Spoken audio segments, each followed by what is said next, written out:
point that was being made with it was that you might think the brain is a general purpose processor, so that everything we're thinking of, whatever we're thinking about right now, the whole brain is devoted to it. Not anything like that. It's divided into all kinds of separate areas.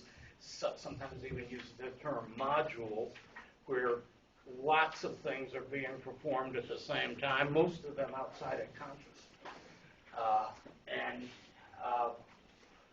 A lot about what the different parts of the brain do was first known just by paying attention to what happened when somebody got an injury in a particular part of the brain. It was discovered a couple of hundred years ago that the effect on their behavior or on their thinking or on their personality was pretty consistent for injuries in a particularly consistent in a particular location.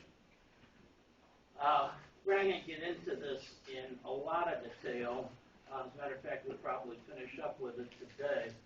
But I'm just trying to give you a general idea of the way it's organized and how you study it, since it does underlie all of it's the hardware that uses the software that we're studying. So it's helpful to know something about it.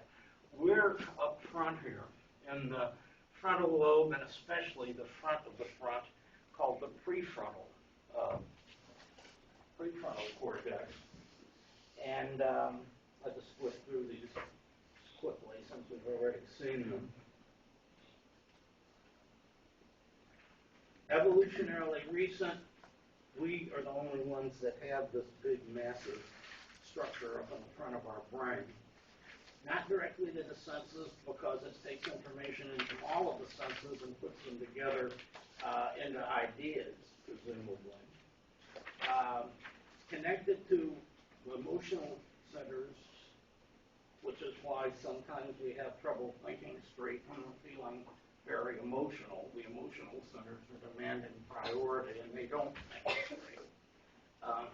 But I talked a little about frontal lobotomies, where that connection used to be cut. It's not done much anymore. Just a little side note there about dreaming. And I think that's as far as we got last time. One kind of surprising thing about it that, or at least was surprising to me when I first heard about it, was that damage to this highly intellectual frontal area does not impede new learning. You can still learn at about the same rate, for most things, at about the same rate that you could learn before the damage. But what it does is causes you to learn this new information in isolation. What you can't do after damage to the frontal cortex is relate this new knowledge very well to what you already know, which is really a more intellectual process than just learning. I guess when I say it doesn't impair new learning, I mean new learning in the sense of memorization, of learning isolated facts. That doesn't seem to be a frontal cortex function. But what is a frontal cortex function is doing something with the learning, turning it into knowledge, turning it into things that are related to the other stuff you already know. Like say that you're learning a new language. Whatever language, whatever you learn about the new language before the damage to the prefrontal cortex, you'll still know about it afterwards. But what you learn after the damage, you won't be able to connect to what you learned before, right? Yeah, language is kind of I'll say this over and over again. Language is a special case. It functions by its own rules. But you have the right idea. It's more like, what I'm getting at with this is more like you're studying for a test and you're trying to remember answers for multiple choice questions. Which, of course, everybody does, at least to some extent. That's not frontal cortex. What frontal cortex is seeing what it's about. You know, figuring out the history of the United States in global perspective, as opposed to memorizing individual events, things like that. Putting it together and integrating it is what the frontal cortex does.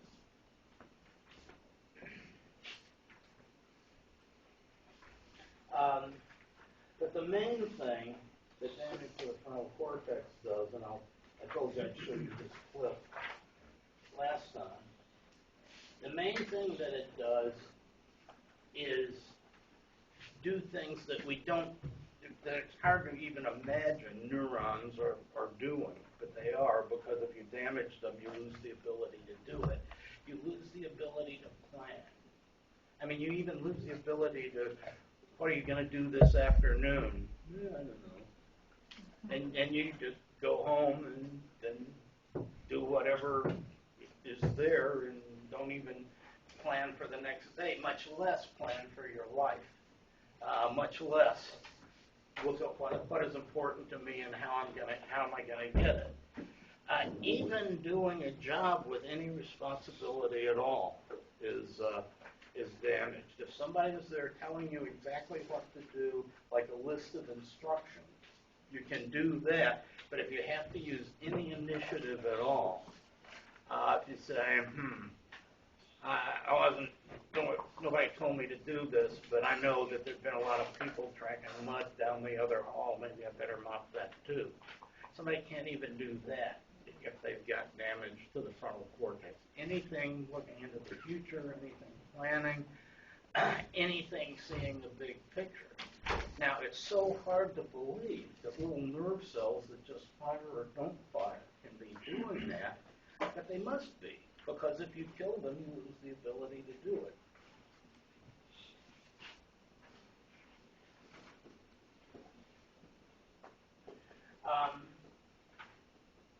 There are one thing that we'll see is important in cognition, also in memory, is a distinction between permanent memory, where you store your knowledge away, like in a filing cabinet, and active memory, where you're thinking about it right now. Active memory is what you're thinking about right now. Permanent memory, long-term memory, it's sometimes called, is like the filing cabinet. That's where you have this stuff stored. You're not thinking about it right now, but, well, for example, what's your mother's middle name? You weren't thinking about that until I asked you, but you had to go into long-term memory. You found it. You pull it out. Now it's an active memory. You're thinking about it, waiting to find out why I asked you that. Okay. That's the distinction between active and passive memory. And permanent memory is more, we study that more in the memory course. Active memory, though, is a real fundamental part of thinking. It's a really fundamental part of cognition. So we'll have to pay some attention to that. Why I'm saying that with regard to the frontal cortex is that it has a lot to do with active memory processes. Getting isolated facts into permanent memory, memorizing things, is not a precortical function. But thinking about them, even holding them in active memory so you can think about them, suffers greatly if there is damage to the prefrontal cortex, and it involves some kind of strange things. One thing, I guess, is not very strange, is that you have trouble concentrating. You have trouble keeping information in mind. Put more technically, you have trouble keeping information activated. You have trouble keeping information in active memory without the frontal cortex. This next one is going to sound weird, but only because you're so good at it. That is, knowing when to search memory for more information. What in the world am I talking about? Well, if I ask you where your parents were on your 8th birthday, you think, you're going to do a search, and it is like a search where you start at some point. Say, let's say, well, where did we live on my 8th birthday? Oh, we lived in San Antonio then. Okay, we lived in this house. Uh, um, and then you can't think of anything else. All you can think of is the house you used to live in San Antonio. So that's a failed strategy. You need to start something else. Let's see. My birthday is right after Halloween. What was I doing after Halloween in 19 whatever it was? That's another strategy where you're trying to find the answer. You're trying to find in your head this information I'm asking you, which is what you were doing on your 6th birthday. What you can do and are tremendously good at is knowing when you found a false lead. Know when you're on the wrong track. Knowing, thinking about where you live, the house you lived in San Antonio, you can't go any further than that. So you back off that strategy and try a new strategy. You start trying to think of the nearest holiday and work forward from that, or something totally different.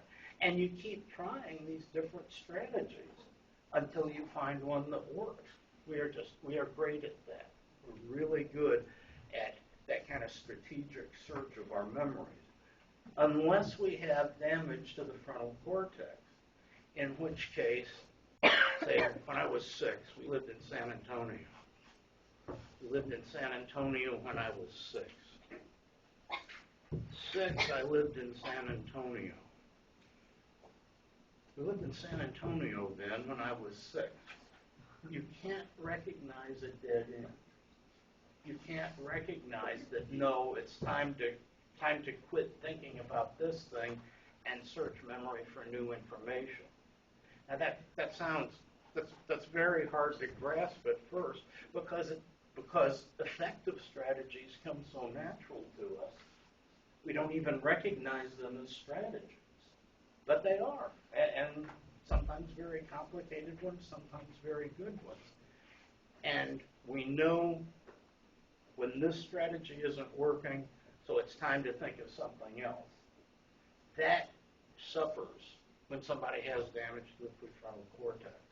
They can't recognize when this technique isn't working, so I need to search memory for more information. Strange as that sounds, when you see somebody with frontal cortical damage, they seem kind of normal, but then they do something that strikes us as really weird, and we don't recognize what it is because it's not something we're used to thinking about. But they'll get hung up on this one specific thing that's not working to help them remember the solution, and they can't see that it's time to go look somewhere else, to think in some other way about this topic to find the answer. So, knowing when to quit this search and try another one can suffer very severely from frontal cortical damage. Because you said that it doesn't impair learning new things, but if they have trouble keeping information in mind, how do they actually learn anything? Well, it depends on what you mean by learning. By learning, I mean just memorizing, not understanding. Oh, okay. Like memorize words and not know anything? More like sentences, but yeah. Or isolated facts. But they don't, no, they can even remember it. This is so hard to grasp because we're so good at doing it. It's hard to imagine not being able to. But it's like you can memorize, just like you memorize a list of facts. Memorize a list of facts about Washington, D.C. You know, it was built at this time, the British brought it at this time, the president lives there, Congress. Those are all isolated facts, and you can't merge them into an idea of the capital of the country and things like that. It's hard. We do it so automatically, it's hard to imagine not doing it. But what happens. It all happens up here.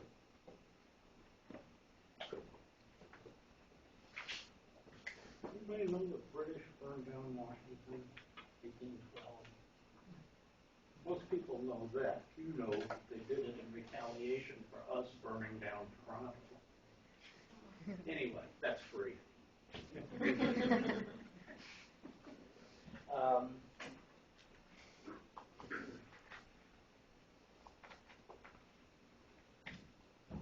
Knowing when to suppress habits. We'll talk about this some more. But if you're used to using a screwdriver to dry screws, and everybody does this, so this is a problem that occurs all the time. We'll get to it when we get into problem solving. You're used to using a screwdriver to drive screws, but now your air conditioning goes out. And you try to fix it with the screwdriver, and that doesn't work. So you're going to have to open the window. You open the window, and it falls down. You open the window, it falls down. Boy, do I need something to prop this window open with. I can't find anything to prop this window open with, to hold this window open. I need a stick. You're standing there with a screwdriver in your hand, but you can't think of using it for this new purpose because you can't suppress your habit of thinking of it to drive screws. The ability to stop thinking in one way, it's kind of related to the previous one. The ability to think of something you're used to using in some new way is a very important intellectual skill, and it's one that's very hard to do. When the more used we are to using a tool or anything for a particular purpose, the harder it is to think of using it for some other purpose, even when it's right there in front of us, like using a screwdriver to hold open the window. Somebody who doesn't know what a screwdriver is will immediately think of using it to hold open the window. But we have this habitual way of thinking, using it to tighten and loosen screws, and it's kind of hard to suppress that habit and think of it in a new way. If you have frontal damage, it's almost impossible to do that. Well, my thinking is, wouldn't the screwdrivers be too short to hold up the window in the air conditioning? Well, screwdrivers come in lots of lengths. I've got one that long. I use it to beat my cat. It depends. I mean, it's just an example of using something, of being used to thinking of using something in one way and it being difficult to think of using it in some completely obvious other way. And we'll go through some examples of that. And once you know about it, you see people doing it all the time, including yourself. But it's like recycling. It's so hard to get people to recycle. yeah, because you have a habit of throw it away. Yeah, no, that's true. That's true. Anyway, we all have some problems with that, but it's just almost impossible to suppress habits, to suppress habitual ways of doing things in somebody that's had some damage up front here.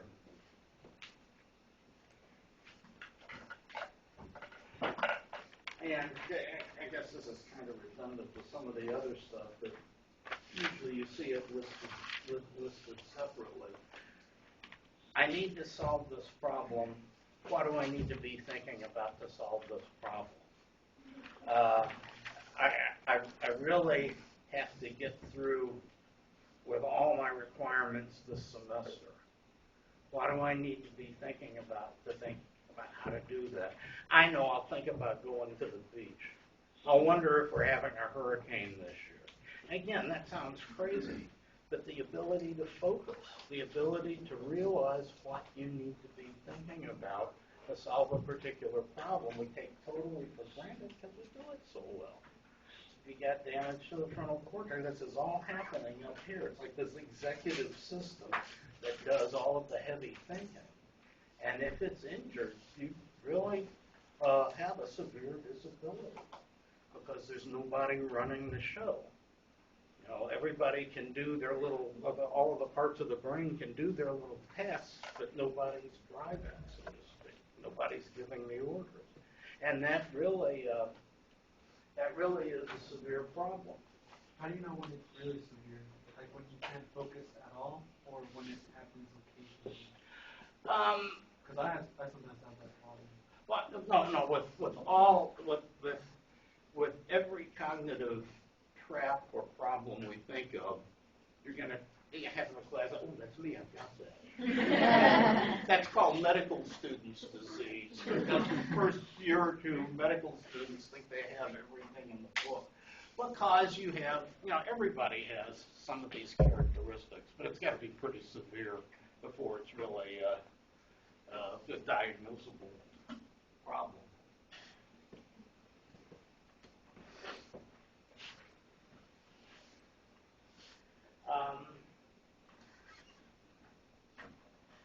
Again, that list is getting a little bit redundant, but these are the ones that you usually hear. Retrieving information. You know it, but you can't think of it. Most forgetting is actually that. I may have used this example before, but you studied. You come in and take the test. Oh, you can remember the chapter it's in. You can remember the page it's on. You can remember the way the pages is laid out, but you can't remember the answer. So you decide you've forgotten it, turn in the exam, go out and buy a candy bar. As soon as the candy bar hits the bottom of the machine, all of a sudden it comes to you. If you learned it here, if you got it in here, and you retrieved it here, it had to be in there all along. When you couldn't think of it on the exam, it wasn't because it was gone, because if it was gone, you never would have thought of it. But when you couldn't think of it in class, what you couldn't do is find it.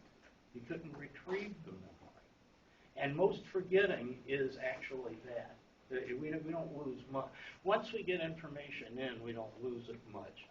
But we forget where we put it. We can't retrieve it. Well, that happens with everybody to some extent. People with prefrontal damage, it's terrible.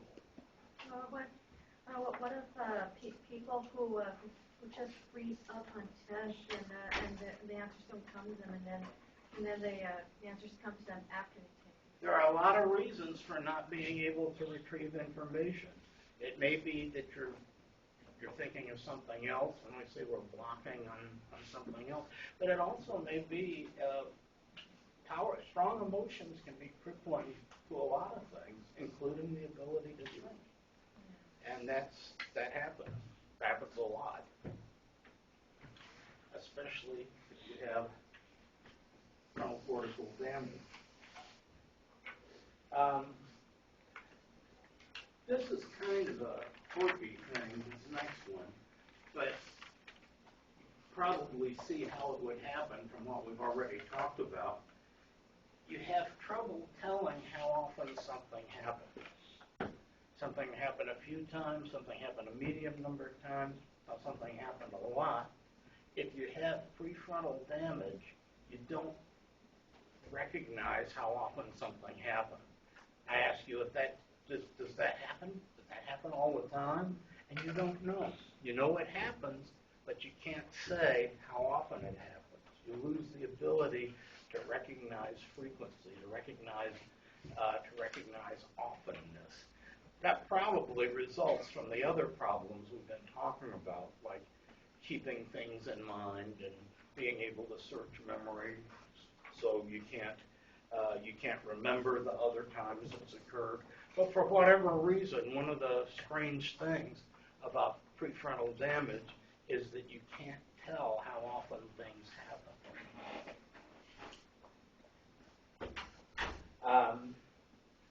And probably related to that, because they kind of go together, is knowing the order in which things happen. Which came first, which came second, which came third. And that's probably more this where you can remember the individual events, you can remember the individual things, but you can't put them together enough to know how often they happen. You can't even put them together enough to know which order they happened in.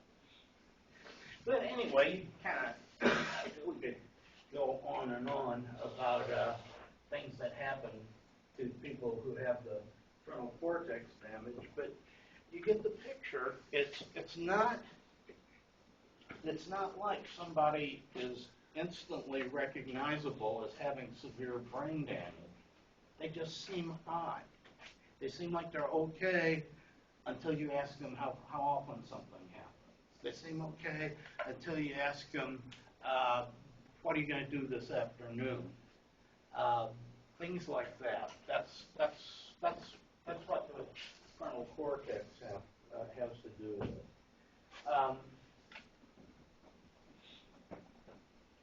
I don't think I showed you this. How about the guy in Vietnam who got So you only told us about it. Okay. When did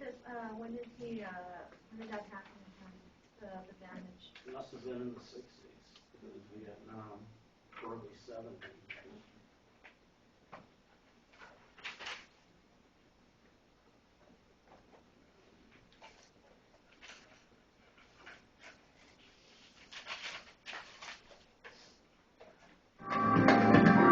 100 years ago, scientists believed language depended on two key areas in the left hemisphere.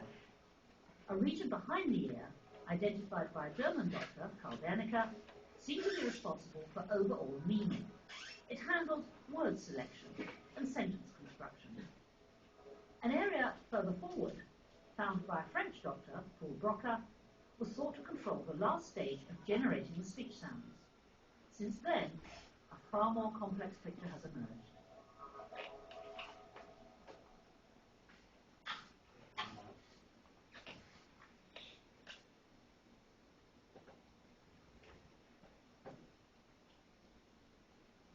How that happened. Skipped a couple of slides.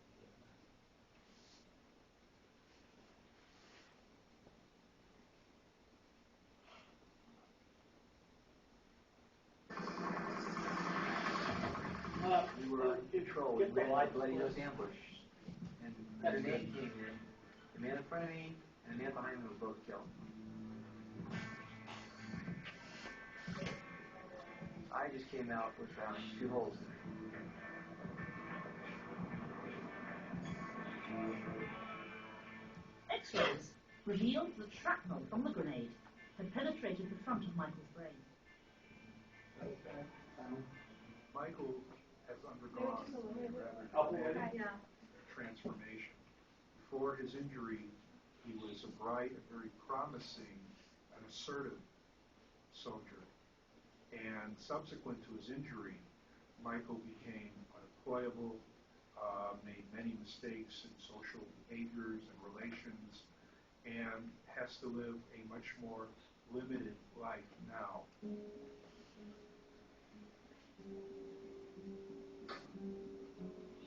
Demoted and eventually discharged from the army, Michael has been unable to hold down a steady job.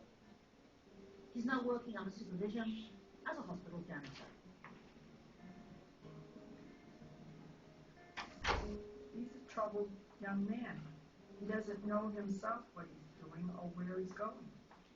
He has no rhyme or reason for what he wants to do, whereas before he did have. A lot of times when you see him or he comes to visit, he's lost, he's aimless. And you ask him, well, what would you do or what would you like to do? And it's, well, it depends on his mood that day. He either shrugs his shoulders and I don't know, or I'd like to get a real nice car, which has nothing to do with anything. I'm going to start out by giving you 10 chips. Each chip is worth 5 cents. Dr. Jordan Grantman is trying to establish why Michael's life has fallen apart. What aspects of his mental abilities have suffered because of the damage to his frontal lobe? This gambling task is designed to test his ability to weigh up the likely consequences of his actions. The point of the test is to see at what stage in the game he decides to stop. You want to stop or do you want to continue? High cards, Michael wins a chip. 10 or less, and he loses one. The cards are deliberately arranged to give him a good winning streak, followed by a steady run of losses. Normally, people stop while they're ahead.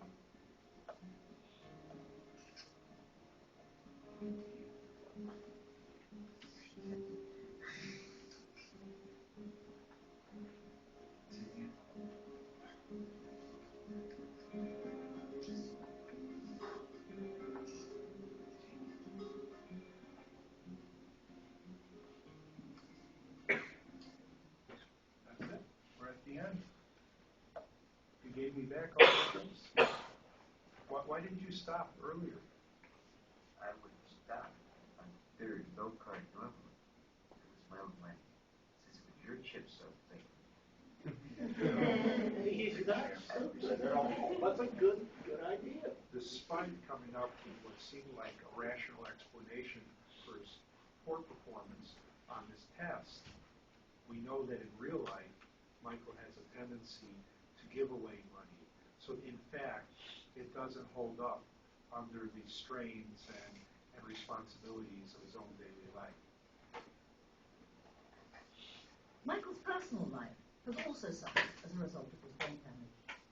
He seems unable to sustain relationships.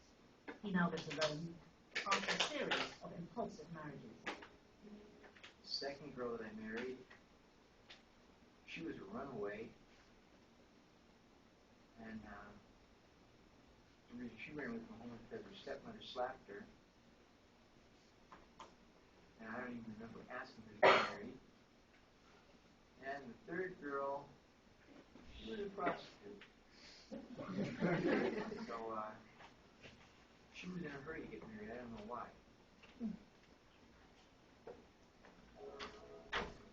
The damage to Michael's frontal lobe has destroyed his ability to work towards a long-term goal, or to think through the consequences of his actions. If the situation is well structured and he's given instructions as to what to do, Michael can perform quite well, particularly if the instructions are laid out in a stepwise manner. However, as the situation becomes less structured and Michael is forced to rely on his own internal thinking to develop and then execute activities and plans, that's where he begins to have trouble. That's where his distractibility begins to show and his difficulty in following ideas and his social problems. Michael's brain damage also seems to prevent him recognizing how much his life has been affected. I believe it did change me from what everybody else has told me. Being on one side of the fence, I don't see it, but they see it change. So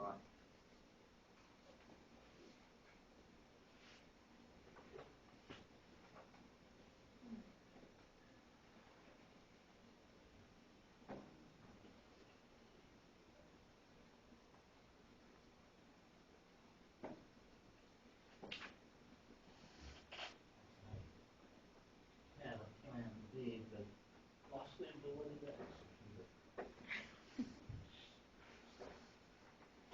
Okay. No,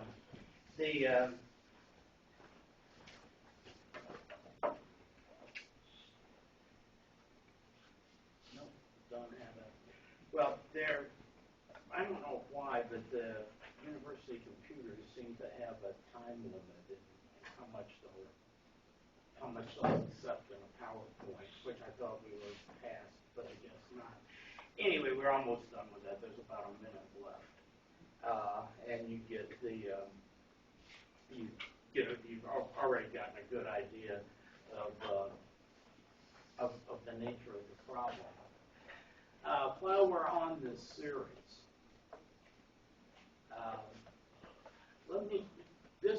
all of this is not general brain damage. This is damage that only happens when you hit the windshield with your forehead, or in Michael's case, you get a piece of shrapnel in the frontal lobe. This is all damage to the executive function.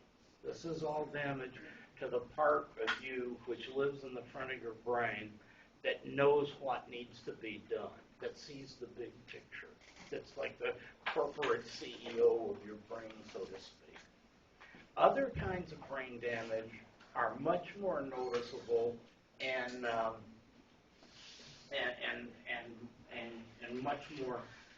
much more limited.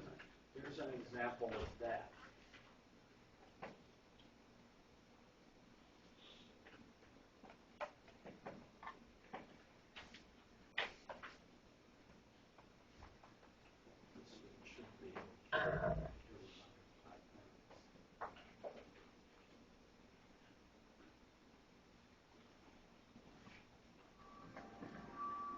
Years ago, scientists believed language depended on two key areas in the left hemisphere. A region behind the ear, identified by German doctor Karl Wernicke, seemed to be responsible for overall meaning. It handled word selection and sentence construction. An area further forward, found by a French doctor, Paul Broca, was thought to control the last stage of generating the speech sounds. Since then, far more complex picture has emerged.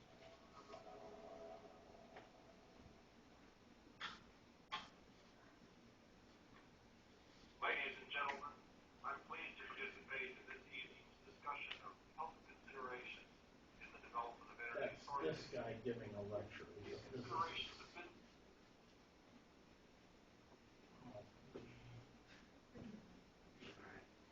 You can't just press play again? Let's try.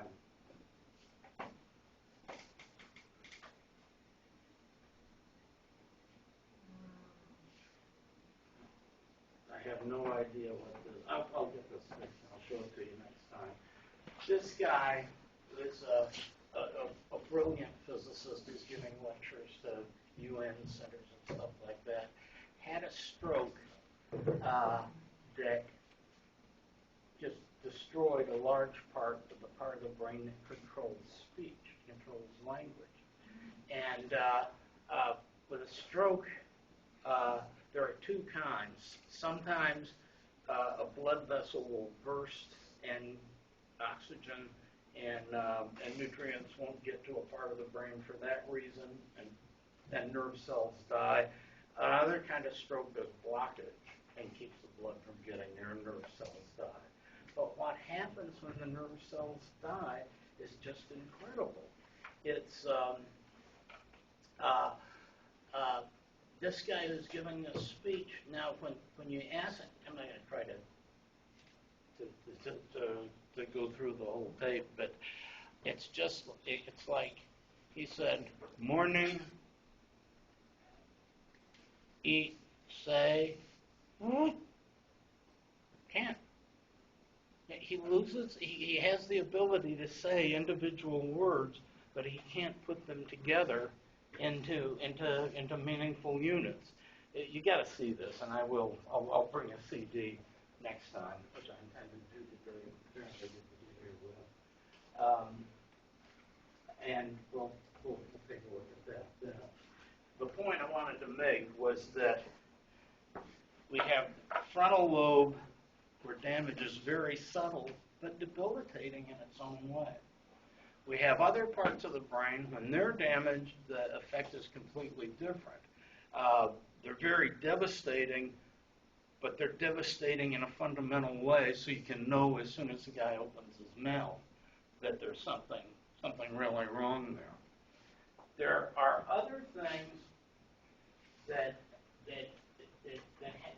they're really noticeable, but they control very specific things. What we're going to see in this next one, what I hope we're going to see in this next one, is it was discovered in the 50s that when doing brain surgery, like taking out a tumor, you have to know what the functions are that are right around the tumor, so you know where to cut and where you don't want to cut. You don't want to take out all of somebody's nouns or something by accident. So what this Canadian surgeon, got the idea of doing was stimulating parts of the brain with weak electrical current that you couldn't even feel. You can do this because the brain doesn't feel any pain. When you have a headache, that's not the brain, that's the supporting structures of the brain. And so brain surgery does not even need anesthetic except for anesthetizing the scalp so you can take a part of it off. If any of you are Hannibal Lecter fans, okay, you see, it's a particularly gruesome movie that takes advantage of this fact. But the woman is having brain surgery awake, and that's good because she can say what's going on. She can help. She can report on things. But in the original example of this, he touched her brain with this little electrode thing. She said, "What's that music?" He said, "What music? I don't hear any music." And then he lifts up the probe. She said, "Now it's stopped." There it is again. Oh, really? And I'm not talking about beep, beep, beep. I'm talking about an orchestra. And,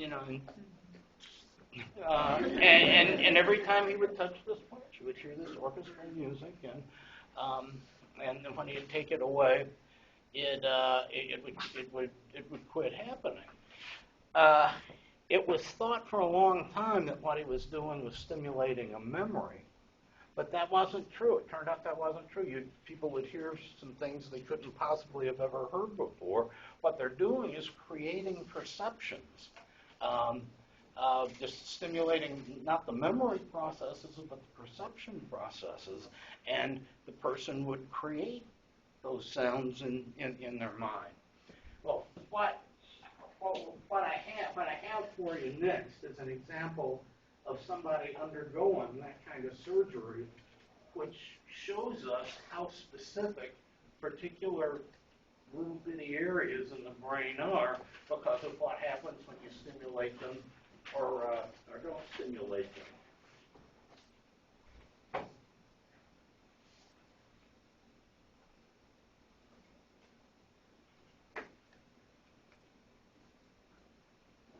Today, Henry is going to remove a tumour from Sarah Kitchen's brain. It's a delicate operation because the tumour is near a region of the brain that is involved in language. Damage a vital area, and Sarah might never speak again. To avoid this happening, Henry has to do something extraordinary. We've been now for about an hour, and the critical phase is coming where we're going to have to remove the tumour. In order to do that, Sarah has to go away. If you have a general anaesthetic and go into an operating theatre and have somebody operating upon your brain, it's jumping into the deep end with a blindfold on, and you hope you're going to come out the other end in one piece. But if you're actually awake while it's going on, there's a much greater sense of control, and in a way you're part of the team. What we're going to do now is we're going to get counting and talking while I touch your brain with an electrode, so we can just work out where the speech area is. Okay? Sarah, can you squeeze my hand? Once Sarah's awake, Henry begins to pinpoint the crucial speech areas.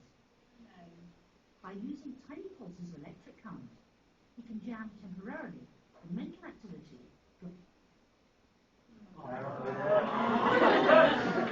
Not only that. Well, yeah, well. Okay, well, we'll do all of these next time. We might as well stop here. I'll show you these three clips next time. But the other thing two other things I want to deal with before we get off of biology. All of the stuff we're talking about is in the cortex, the distinctively human outside part. What I want to do is look at what's under that when you peel it off, and you find that we've got the same brain underneath as a cat, a rat, or a goldfish. That pretty much has the same functions with us as it does with them. And then talk just a little bit about the technology that's available for studying this, because a lot of times in cognitive studies they talk about they're using a PET scan or they're using a CAT scan or something like that. I want you to know what they are.